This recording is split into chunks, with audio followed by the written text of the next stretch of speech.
ஸ்கூல்லேருந்து வீட்டுக்கு வர பசங்க முதல்ல கேட்குறது ஏதாவது ஸ்நாக்ஸ் இருக்காம்மா அதை தாங்க. அப்போ அந்த குழந்தைங்களுக்கு நம்ம நல்லா ஹெல்த்தியாக கொடுத்தா தானங்க நல்லது.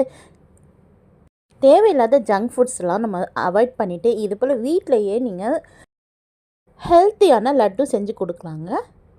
எந்த கிட்ஸுமே வேண்டான்னு சொல்ல மாட்டாங்க. அவ்வளோ ஹெல்த்தியாக இருக்கும், டேஸ்டியாக இருக்கும். இந்த ஹெல்த்தியான உடச்சக்கடலை லட்டு எப்படி செய்து பார்க்கலாமா? இதுக்கு முதல்ல நம்ம ஒரு டம்ளர் அளவுக்கு உடச்சக்கடலை எடுத்துக்கலாம். இது 200 கிராம் அளவுக்கு இருந்துச்சு. அதை ஒரு பாத்திரத்தில் காட்டுறேன் பாருங்கள். இந்த அளவுக்கு உடச்சக்கடலை இருந்துச்சு. இதை நம்ம எடுத்து நல்ல மிக்சியில் நல்ல ஃபைன் பவுடராக நம்ம அரைச்சிட்டு வந்துடலாம். இது கூட பார்த்திங்கன்னா இந்த டம்ளரில் உடச்சக்கடலை எடுத்தோம்ல அதில் 3/4 டம்ளர் அளவுக்கு சீனி சேர்த்துக்கோங்க. இந்த சீனி கொஞ்சம் தூக்கலாக தான் இனிப்பு இருந்துச்சு. இது இல்லைன்னா கொஞ்சம் போல் குறைச்சிக்கிட்டிங்கன்னா இனிப்பு மீடியமாக இருக்கும்.